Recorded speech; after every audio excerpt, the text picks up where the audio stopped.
Hoy entrevistamos a don Demetrio Madrid, presidente de la Junta de Castilla y León entre los años 1983 y 1986, para nuestro proyecto Euroescuela del Colegio Corazón de María de tercera edad. Bueno, Demetrio, ¿cómo vivió usted las negociaciones previas y la firma del Tratado de Adhesión a la Comunidad Europea en junio de 1985? Yo estaba de presidente de la Comunidad de Castilla y León, que entonces, ahora también, era la comunidad más extensa de Europa, de la Europa de aquel momento, de la Comunidad Económica Europea, que después fue la Unión Europea, como sabéis, y había estado en varias ocasiones en Estrasburgo, en Bruselas, en comisiones de presidentes de las comunidades autónomas o de regiones del resto de los países que conformaban, y habíamos estado lógicamente trabajando en esas comisiones, y por lo tanto participé de alguna manera de una parte del proceso de integración de España en la Unión Europea, y tuve la suerte de estar cuando se integran y cuando se firman, que son dos momentos distintos, uno que fue en el 85 y cuando se firma, que fue en el 86 y que se hizo en el Palacio Real en un acto solemne en el que se firmó, y estuvimos allí pues algunos presidentes de comunidades autónomas, y por lo tanto fue un momento muy intenso y muy interesante. ¿Qué expectativas tenía la sociedad española y castellano-leonesa del incipiente proceso de integración europea? Bueno, las expectativas y la espera de que por fin España pudiera entrar en un sitio donde históricamente siempre ha tenido una vocación europea, pero como sabéis hubo un tiempo de que España no fue así siempre y que había una dictadura, y por lo tanto no estaba en los proyectos de los demás socios, de los demás países, no le permitían a España estar integrada. Y hacía muchos años que se había solicitado el ingreso y había sido en muchos de las ocasiones pues no aceptado. No se aceptaba porque no había las condiciones democráticas que se exige para entrar en ese mundo de socios, de amigos y de colaboradores, como son las naciones que entonces han existido en Europa y que nacen por un proceso muy interesante, que es que dejara de haber guerras en Europa entre los europeos.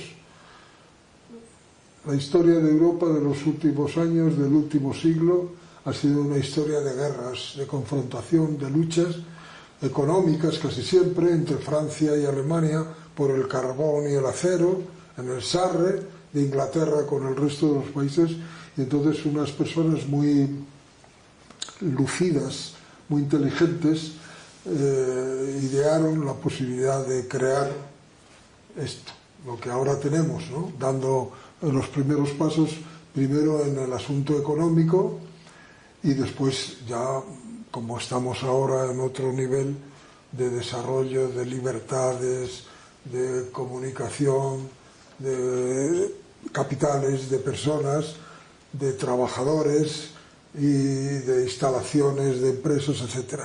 Entonces España, cuando ese momento teníamos muchísima ganas de llegar, porque teníamos un problema grave de, siendo en la historia muchas veces más europeos que nadie, sin embargo decían entonces que Europa separaba a España por los Pirineos, y a veces teníamos que aguantar sornas diciendo que eso separaba a Europa de África, que África terminaba en los Pirineos, porque no estaba integrada.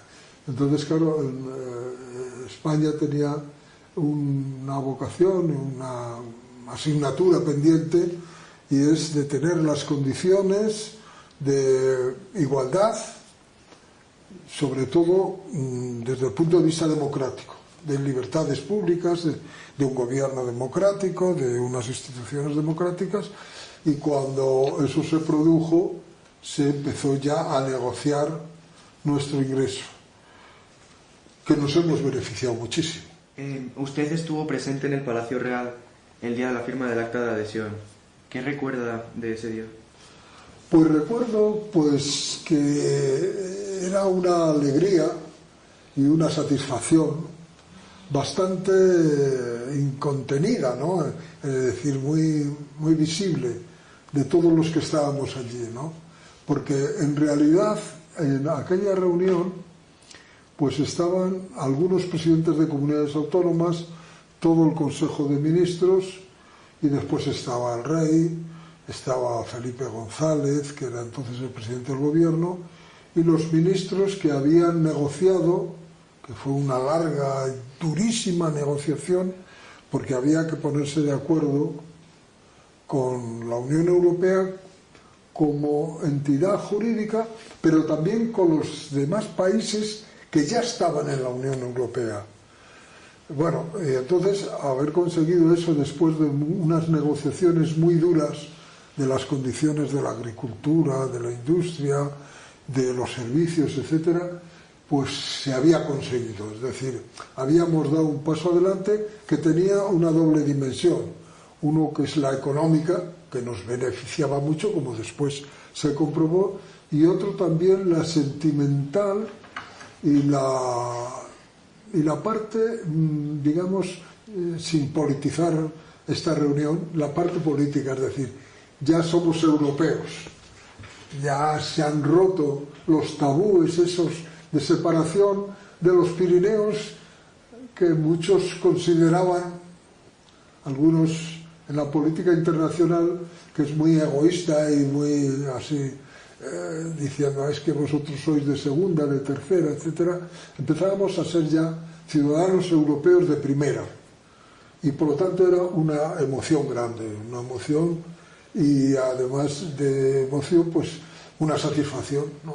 Por lo menos unas generaciones habíamos hecho los deberes, y uno de los deberes, además de traer la democracia, era también estar en el lugar que históricamente nos correspondía y que por avatares de circunstancias domésticas de la vida española pues no habíamos podido estar, pero no por culpa de los demás, sino por culpa nuestra.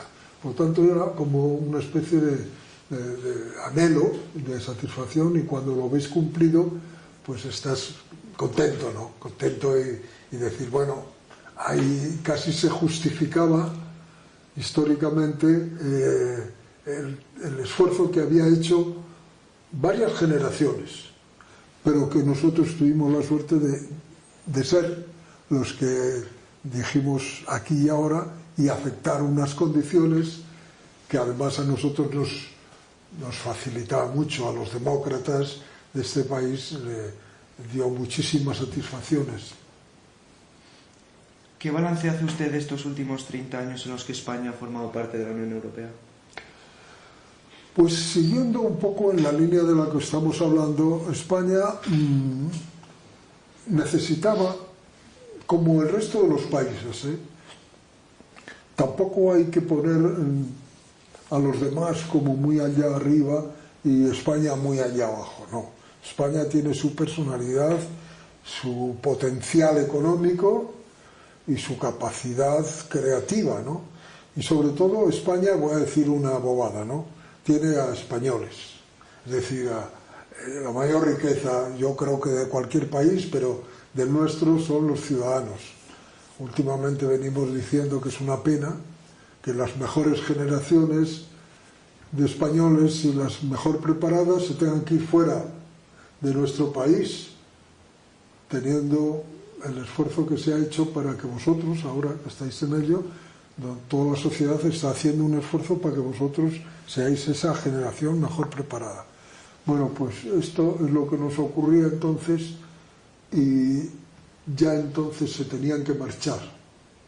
Hubo un momento que hubo 4 millones de españoles casi todos jóvenes, matrimonios jóvenes y mucha gente joven que estaba en Alemania, en Francia, trabajando, porque aquí no había, ¿no?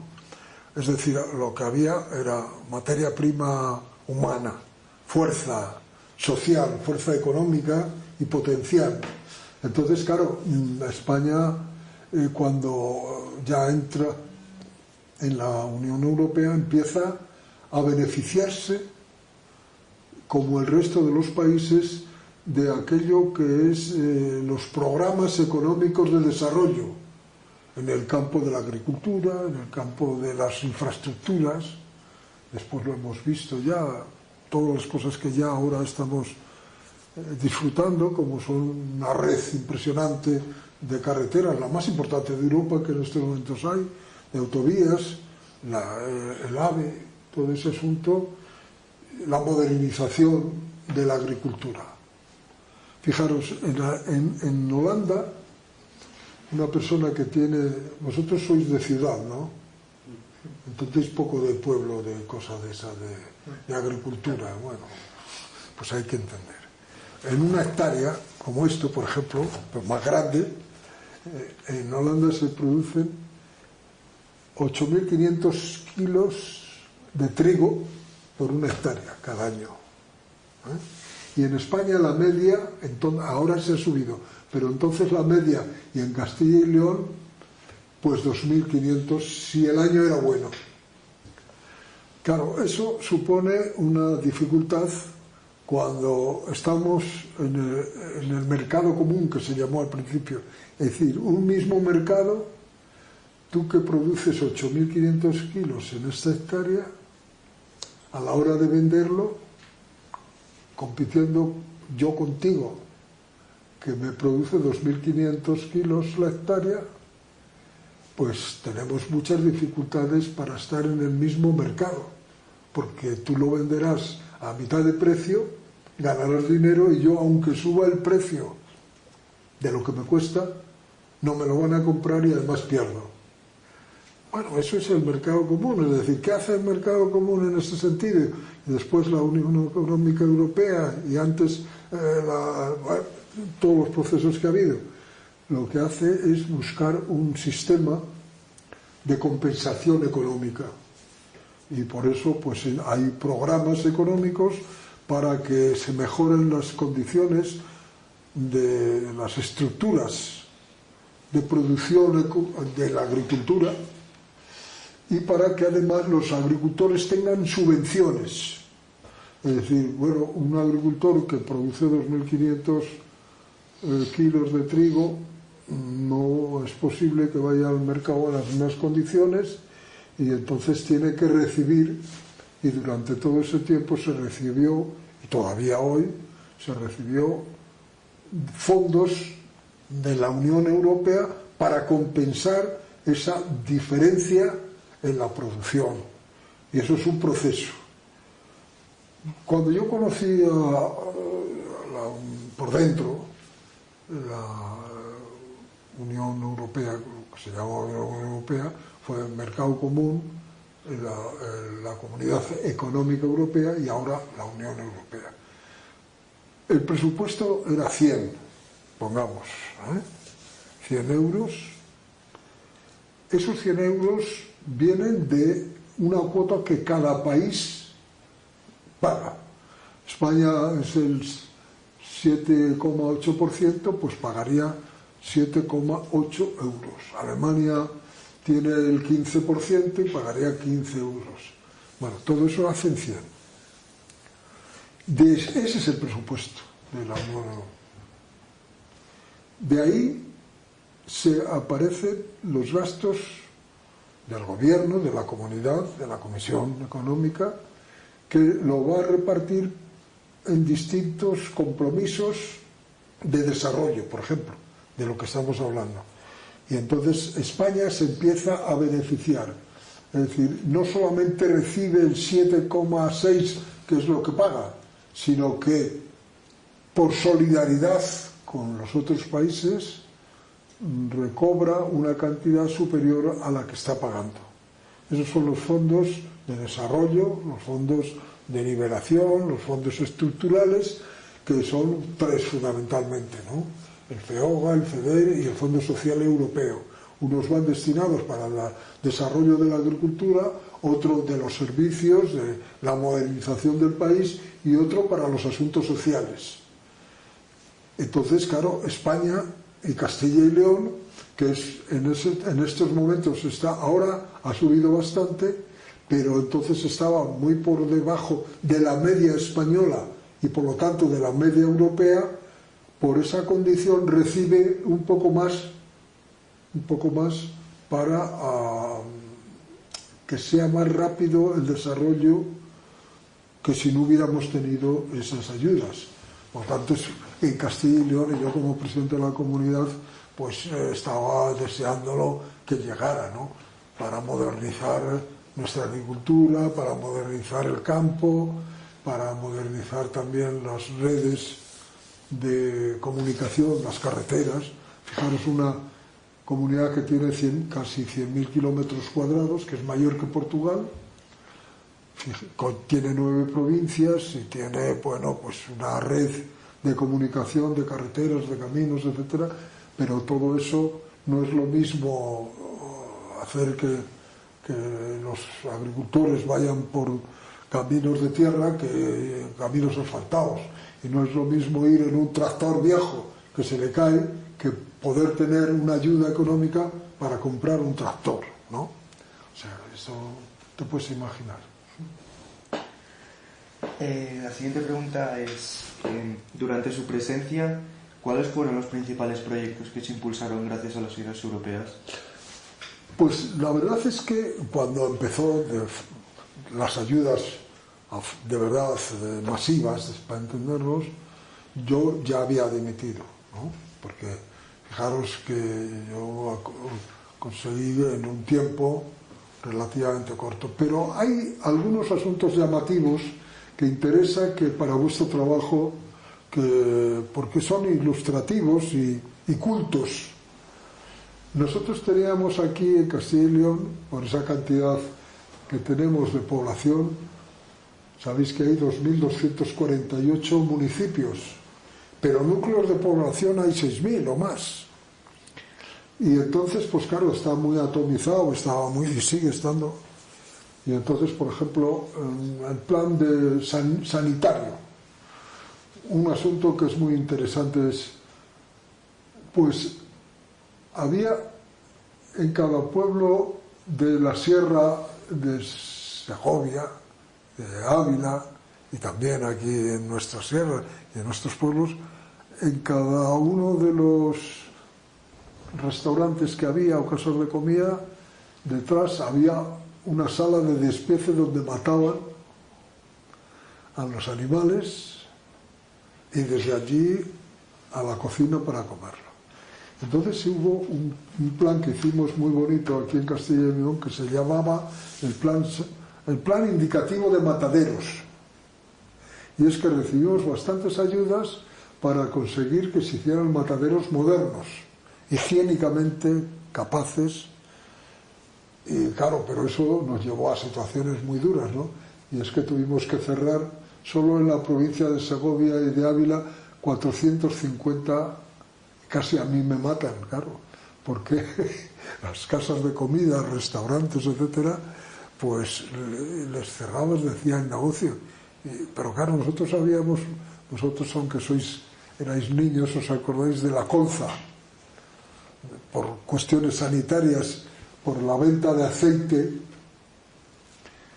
fraudulenta, murieron bastante gente y otras quedaron inválidas en España, pero aquí en Castilla y León le tocó bastante. Bueno, pues el plan indicativo de mataderos fue una cooperación que hicimos entre el gobierno central, que era Felipe González, el presidente, la Unión Europea, la Comunidad Económica Europea y la Junta de Castilla y León, y modernizamos la red de mataderos industriales, para entenderlos. Otra cosa importante fue la red de carreteras, una parte de la red de carreteras, que también se modernizó. Y otra parte que era también de modernización de las estructuras agrarias. ¿Habéis oído hablar de la concentración parcelaria? Bueno, pues en Castilla y León no hay, como en Andalucía o en Extremadura, que sabéis que hay grandes propiedades de dehesas y de todo eso, que a veces pues, están improductivas porque están en manos muertas o en manos de condes y duques y que viven en Madrid, ¿no? Eso se llama latifundios, como su nombre indica. En Castilla y León no hay apenas, a lo mejor hay 2 o 3, y lo que hay es minifundios, es decir, un señor en el pueblo de Cibanal de arriba o de abajo, que es igual, pues tiene a lo mejor, o tenía, pues a lo mejor 100 trozos de tierra, cachos, dicen así, terrenos, que no son productivos, porque si es un terreno como este, aquí ¿qué vas a sembrar? No puedes tener maquinaria, no puedes tener estructura moderna, y entonces esto ya se venía haciendo. La concentración parcelaria era el estudio de un pueblo, no de la parte urbana del pueblo, donde están las cosas, sino de las tierras, y entonces hay unos técnicos, un ingeniero, un perito se llamaba entonces, unos calculistas, que miraban la propiedad de todos esos cachos, y hacían un estudio que duraba 2 o 3 años, y lo que hacían era juntar el tamaño de todas las fincas en 2 o 3 fincas. Eso se llama estructuras agrarias o concentración parcelaria. Eso modernizaba las explotaciones agrícolas y ganaderas, y eso se hizo mucho, lo hicimos con mucha intensidad, porque, como os he dicho antes, Castilla y León es tan extenso que tiene una parte muy importante de su economía en la agricultura y en la ganadería. Y después tiene, como sabéis, que eso sí que la gente no lo sabe. Tú eres de León, ¿no? Los montes de León, ¿no? O sea, si tú coges físicamente Castilla y León, por un lado estamos lindando con 9 comunidades autónomas. Por este lado está Portugal, y después sales de Portugal por los Montesinos, por una sierra muy bonita, te metes en la Sierra de la Culebra, que si conocéis, el lago de Sanabria, seguís adelante, y os encontráis con León, los montes y todo el de León, las montañas tan bonitas y todo eso. Seguís más adelante y está Palencia, ¿no? Que está ahí, esa parte que linda con Cantabria y con Cantabria y con quién más, y con Asturias, León, Asturias y tal, que son Fuentes Carrionas, todo ese asunto, y después entras en Burgos, en la parte de las merindades, que es tan bonito y todo aquello, y después vas bajando, entras en Soria, en los montes, los pinares de Soria, y finalmente, no finalmente, entras ya en la provincia de Segovia, que limita con Madrid, que los madrileños dicen la Sierra de Madrid, pero es la Sierra de Segovia, y bajas y te encuentras con Ávila, y el puerto más importante de España pues está allí, y después en Portugal, en Salamanca, y vuelves a estar en Portugal. Y la gente, cuando habla de Castilla, dice la meseta, pero esa meseta está rodeada de una riqueza impresionante, de tal manera que, por ejemplo, el patrimonio histórico, artístico, monumental y biográfico de Castilla y León es el más importante de España. Es decir, en catedrales, en museos, en monumentos, en biografía, en museos, etc. Pero el monumento, para mí, más llamativo, que se le da menos importancia, es el gran monumento de la naturaleza. Que es verdad que después estamos pues en un sitio donde se ha entendido que era pues para producir agricultura, ganadería y tal. Tampoco es verdad, porque tenemos aquí muchas fábricas muy importantes. Algunas son pioneras en Europa, ¿no? De coches, de galletas y de otro tipo de actividades industriales. Bueno, pues la Unión Europea, la Comunidad Económica Europea, también nos ayudó con el dinero nuestro también, pero la solidaridad del conjunto de los países hermanos, que empezaron, como sabéis, 6 países con el Eurotón en el año 48 o 52, pero después fue desarrollándose y ahora son 28. Bueno, entonces esos países estaban ejerciendo una solidaridad en aquellos otros lugares, como nosotros ahora lo estamos haciendo con los países emergentes, los que han venido y se han integrado a Europa. España ya tiene que dar un poco más de lo que recibe, porque hay otros países que no están en las condiciones de la media de cómo está el conjunto de la sociedad europea, que es la sociedad más avanzada,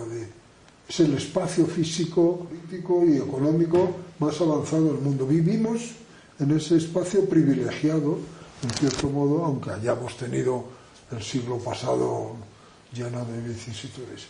Entonces, claro, la agricultura, la ganadería, los planes de desarrollo de alta montaña, en todo eso iniciamos ahí con proyectos que teníamos que estudiar y presentar. No íbamos a decir, oye, que mira, necesita no sé cuántas ecus, entonces se llamaba, que era una moneda que era ficticia, pero que empezaba a funcionar, que después terminó en el euro, ¿no? Decíamos el ecus. Tantos para no, tenías que hacer unos estudios importantes y implicar a mucha gente. Y eso ayudó mucho a lo que tenemos hoy. Es decir, una parte muy importante de lo que es nuestro país es consecuencia de que aún tarde entramos en la Unión Europea. Bueno, como usted bien sabe, Castilla y León es una comunidad especialmente agrícola. ¿Qué supuso para el campo castellano-leonés la llegada de la política agraria comunitaria? Pues, en primer lugar, un asentamiento no insuficiente todavía de las personas que han nacido y vivido y desean seguir trabajando en el campo. Si en este momento no existiera la política comunitaria, es decir, las ayudas que hemos estado hablando antes, la mayor parte de los pueblos de Castilla y León estaban desiertos. Están bastante desiertos, están muy desiertos. Pero es que no existiría nadie. Es decir, una política de asentamiento de los vecinos que desean seguir viviendo. Después yo creo que han mejorado no solamente la explotación agraria desde el punto de vista de negocio, de que compras y vendes, produces y vendes. Bueno, eso está subvencionado. Y como está subvencionado, pues tú sacas un beneficio mayor de lo que sería la venta por tu cuenta, porque está subvencionado. Después yo creo que ha habido un cambio en lo que se llama el hábitat, es decir, las viviendas, el urbanismo de los pueblos, las condiciones de los pueblos.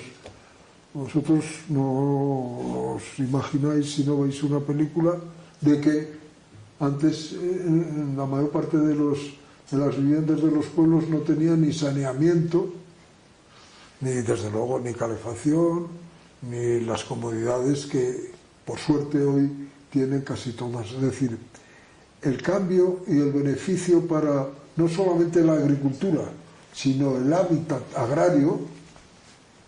Claro, yo siempre hablaba de decir, hay que hablar no solamente de la agricultura, ¿no?, sino de todo lo que significa, si además agricultura es la ciencia agraria, es también todo lo que envuelve a cómo viven las personas allí.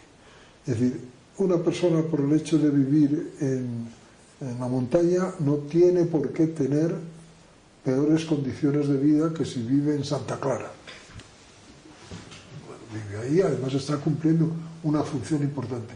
Yo creo que nuestra participación, desarrollo de todos esos programas permitió, bueno, pues por ejemplo que el mapa escolar, las posibilidades de estudio de los chavales que estaban yo me acuerdo de ir en los primeros tiempos a una zona que se llama Las Machorras, que está en el norte de Burgos, en las Merindades, que está lindando con Cantabria y con el País Vasco.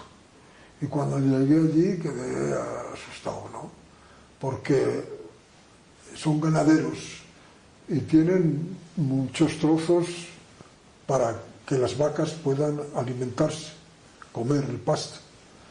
Y cuando terminaban ese pasto, iban a otro sitio llevando las vacas y tenían unas chozas donde vivían, que no tenían luz eléctrica y que además ordeñaban a mano, y que en el traslado no tenían siquiera, en los regatos y en las fuentes y en los pequeños ríos que había ahí, ni siquiera puentes para... Y entonces, cuando yo llegué y dije, no, esto no puede ser, y llamé al consejero de Industria y al alcalde del lugar y tal, y por detrás de mí decían, otro que viene a decir lo mismo, ¿no?, porque han pasado por aquí ministros y no sé qué. Y entonces ya llamé a la empresa que suministraba la energía eléctrica y a todos los demás, y digo, bueno, esto no podemos pasar un año más sin que... Pero los niños estudiaban por la noche con una vela y un candil, no tenían electricidad. Y entonces aquí lo que hicimos es inmediatamente electrificar toda la zona, poner sistemas de ordeño eléctrico y modificar todo, de tal manera que después, en los sitios donde había dificultades para trasladarse a un colegio que tuviera garantías, pues les poníamos hasta taxis para que fueran a los colegios. Es decir, un niño que nace allí no tiene por qué, siendo un español y un europeo, tener peores condiciones que uno que vive en la Gran Vía de Madrid. Entonces, esa es la diferencia. La diferencia no es solamente, bueno, lo más llamativo es que tenemos una red de autovías y un AVE y un no sé qué y no sé cuál, ya, pero ¿cómo viven los ciudadanos? ¿Qué igualdades pueden tener? Y eso en el mundo de la agricultura fue tan importante o más que la modernización industrial de la agricultura.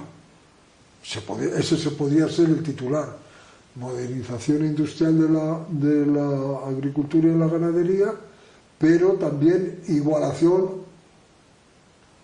o el intento de igualar a aquellas personas que viven en un medio que era hostil, que no era fácil vivir, para que tuvieran la igualdad de oportunidades. Eso hay que englobarlo también en lo que fue el desarrollo y la participación de la Unión Europea. Bueno, hace unos días entrevistamos a Fernando Jáuregui y nos comentaba que él pensaba que los políticos de aquí de Castilla y León habían sido poco ambiciosos. ¿Usted qué piensa respecto de esto? Bueno, yo creo que ni los periodistas tampoco, ¿no? Eso es una forma de hablar. Los políticos, claro que los políticos pueden hacerlo todo mejor. Yo, si pudiera hacer algunas cosas, seguramente que las haría mejor, ¿no? Pero en general yo creo que los políticos han sido conscientes, pero no los políticos en el sentido abstracto, porque eso que ha habido políticos que no han estado a la altura de las circunstancias y de sus responsabilidades, es verdad. Sabéis que hay una campaña orquestada por algunos, no todos, de desprestigio de la política y de lo público. No es mi caso, no estoy a favor de ese asunto. Entonces es una opinión respetable, pero que yo no comparto. Yo creo que la mayor parte, y ahora fíjate que tanto de la izquierda como la derecha, yo creo que en general el comportamiento con la Unión Europea ha sido lo que se podía esperar de un momento como ese, en el sentido de que, por ejemplo, en el tiempo en el que estuvo de presidente del gobierno una persona que la habréis oído hablar, que se llamaba Felipe González, bueno, pues se consiguieron no solamente grandes cosas para España, sino que se centrara una parte muy importante de la riqueza de la Unión Europea en España y en Portugal, porque eran los últimos que se habían adherido y son los que más lo necesitaban. Yo me acuerdo, vosotros sabéis lo que quiere decir el FEDER, ¿no? El Fondo de Ayuda de las Infraestructuras y tal. Y entonces cuando se arreglaban carreteras y se hacían autovías, se ponen unos grandes carteles de propaganda con ayuda de no sé qué, no sé cuál. Yo me acuerdo que una vez que estaba en Portugal dice, oye, ese señor FEDER debe ser muy rico, porque nos está transformando el país. Y es que en estos momentos se necesitaría algunos líderes con más fuerza en la Unión Europea, pero no solamente de España. En estos momentos, ¿a dónde está Kohl? ¿A dónde está incluso la Margaret Thatcher entonces, que era, o Felipe González, o Delors, y todos esos grandes tipos que arrastraban con su personalidad? Pues acerca del aprovechamiento y la gestión de los fondos que hemos recibido de la Comunidad Europea, la Unión Europea, ¿cree que ha tenido un impacto profundo en nuestra región? Que ha tenido un impacto profundo, sí, en nuestro país y en toda Europa. Pero hay que verlo, yo creo que además de desarrollar la parte económica del proyecto, es un proyecto de éxito. La Unión Europea es un proyecto de gran éxito, ¿no? Para Europa y para el mundo, porque se concentró en Europa de una forma ordenada lo que son sus potencialidades, su capacidad. Pero también lo que hizo, o lo que consiguió, es que Europa empezara a tener una sola personalidad, una sola palabra, digamos, una fuerza nacional. Europa empezaba a ser un espacio de respeto de todo el mundo, porque entonces había unas potencias que estaban muy determinadas, que eran Estados Unidos, la Unión Soviética, que era entonces Rusia con todos los países de entonces y tal, y después empezaba a ser Japón, después de la Segunda Guerra Mundial, cuando se desarrolla todo aquel asunto, eran las tres grandes potencias del mundo. Cuando el desarrollo de la Unión Europea toma cuerpo y empieza a desarrollar su capacidad, pues empieza a ser una potencia importantísima la Unión Europea en el mundo, ¿no? Y eso hace que haya un desarrollo económico muy exponencial casi, pero también lo que hace es que el resto del mundo empiece a saber que hay que contar con Europa para todo. Ahora mismo, sin Europa es muy difícil hacer ningún proyecto, pero sean, por ejemplo, la acogida de refugiados, supongamos, o los procesos de investigación científica y técnica y de desarrollo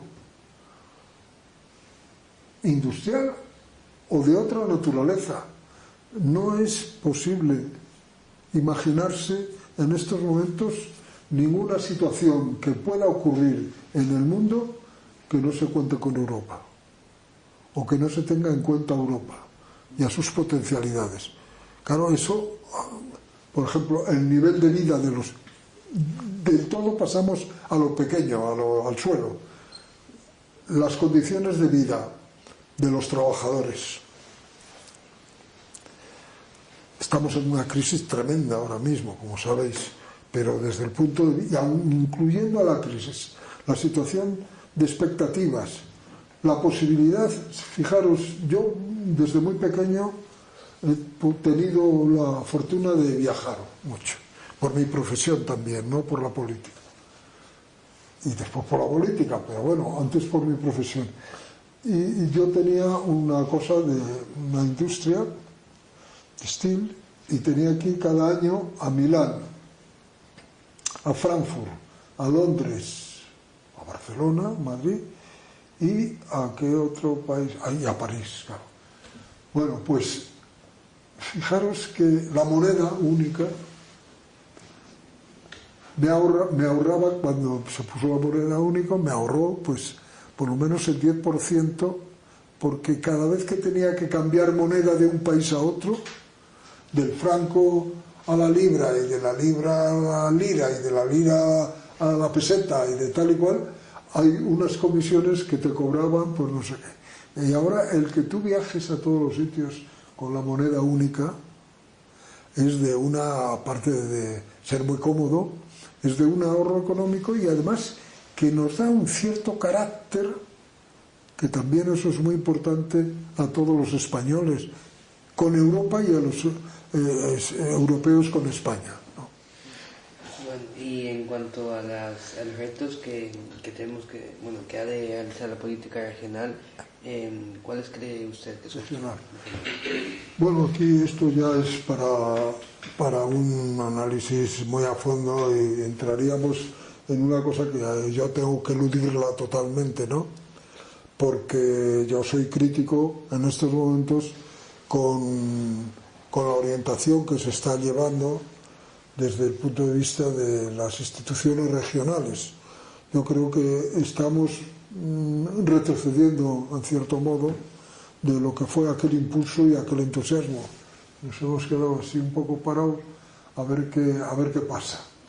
Yo creo que el gobierno regional, fundamentalmente, la Junta de Castilla y León, y las instituciones, que son las Cortes Generales, y todo lo demás que existe, tiene que estar mucho más pendiente y mucho más cercano a lo que se está cociendo en Bruselas y en Estrasburgo. Es decir, tiene que estar mucho más pendientes para acogerse a todos los planes, porque cada año la Unión Europea, desde el punto de vista gubernamental, es decir, de administrar esos presupuestos que hablábamos antes, sale con unos proyectos, unas propuestas de mejora de la investigación, por ejemplo, de mejora del estudio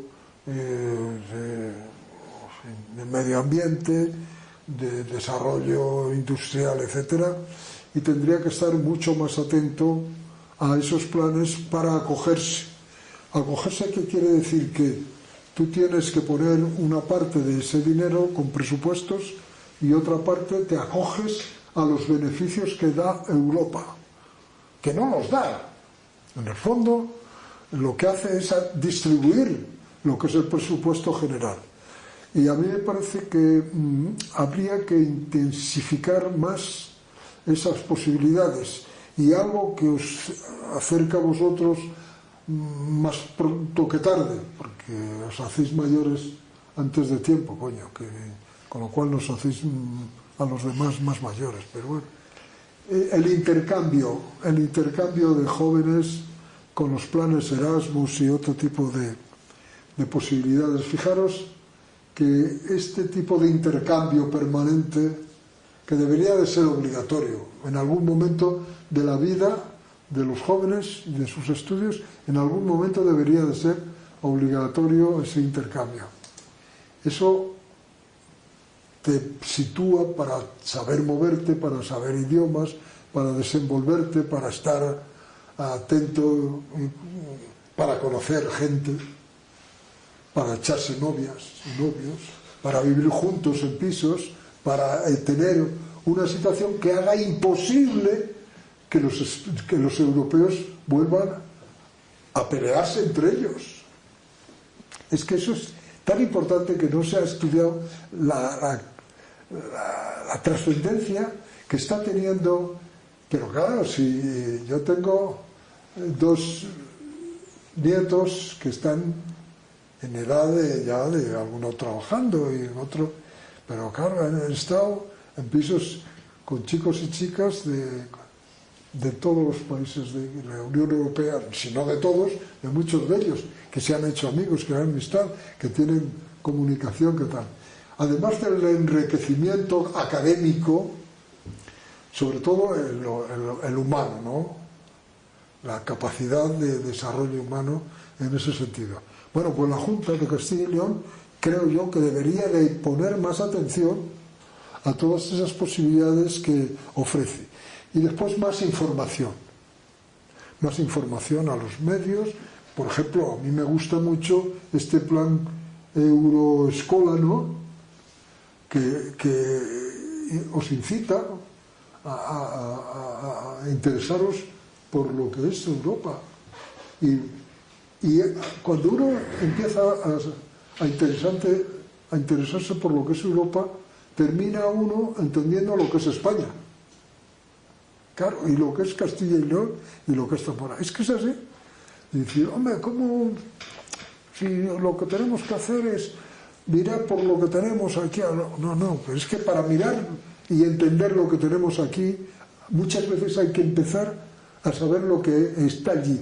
Tener una visión, una cosmovisión de la vida, ¿no? Y todas esas oportunidades humanas y culturales y sociales, académicas, son muy importantes que hay que desarrollar. Y después otro aspecto que es el aspecto científico. Estamos en una época... España ha perdido 2 revoluciones, que por eso ha tenido tanto retraso. No podemos perder esta tercera revolución tecnológica y de la Internet y de todo lo que es esa capacidad de tener el mundo en nuestras manos con un aparativo y saber cómo te tienes que desenvolver.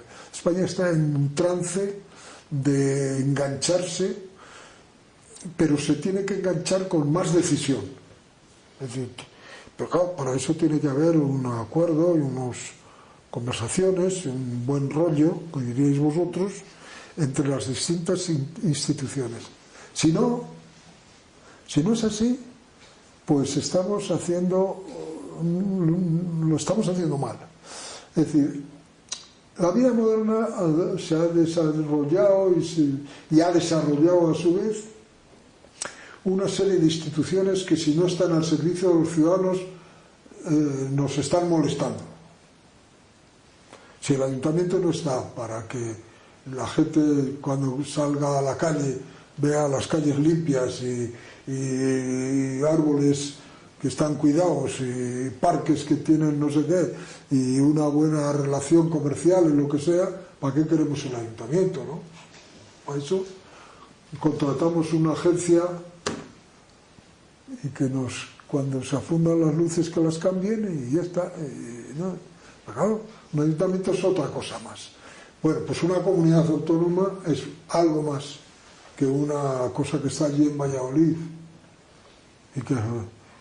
Y así digo del gobierno de España y de la Unión Europea, que hemos hecho ahí una serie de instituciones que tienen que estar al servicio de los ciudadanos. Y a veces combinar lo que es la iniciativa privada, es decir, tú cuando seas mayor dices, yo quiero poner un comercio, o quiero poner un taller. Bueno, eso está bien, ¿no? Pero tienes también que tener unas instituciones que te apoyen y te ayuden para eso. Para eso están las instituciones. Y yo creo que las instituciones en general sí que se tienen que mover más en esa dirección. De estar muy atentos a las necesidades que modernamente tienen los ciudadanos. Y sobre todo la gente más joven, ¿no? En ese sentido, yo creo que es un buen momento para impulsar esa preocupación y poner en marcha esa parte que es la pedagogía, ¿no? Que es lo que hacen los profesores cuando os incitan, aparte de enseñar, a que estudiéis, a que tengáis curiosidad por las cosas, que se os abra el apetito de saber. Es que eso es muy importante. Y una parte de la política, que por cierto me habéis estado haciendo que hable de la política cuando yo no quería hablar de la política. Yo venía aquí a aprender. La pedagogía es fundamental, pero la política, si no tiene esa parte de pedagogía, por muchas cosas que haga, si no las explica, valen para poco. Bueno, pues aquí concluye nuestra entrevista. Muchas gracias por estar con nosotros y hasta la entrevista. Pues yo quiero agradeceros al colegio, la dirección y al profesor que está llevando esto, y a vosotros también esta oportunidad, porque el problema que tienen las personas que tienen una vida así pública más o menos es que si no ponen los pies en el suelo, pues terminan también confundiéndose casi siempre, porque si no conocen la realidad y por lo tanto toda esta serie de dentro de unos días tengo una cosa en un instituto de Salamanca y otra en la Universidad de Burgos, y a mí esto me satisface mucho, y por lo tanto el que estoy agradecido soy yo. Todo esto que os he dicho es para deciros que estoy agradecidos al haber podido venir aquí a estar, y que sepáis que me tenéis a vuestra disposición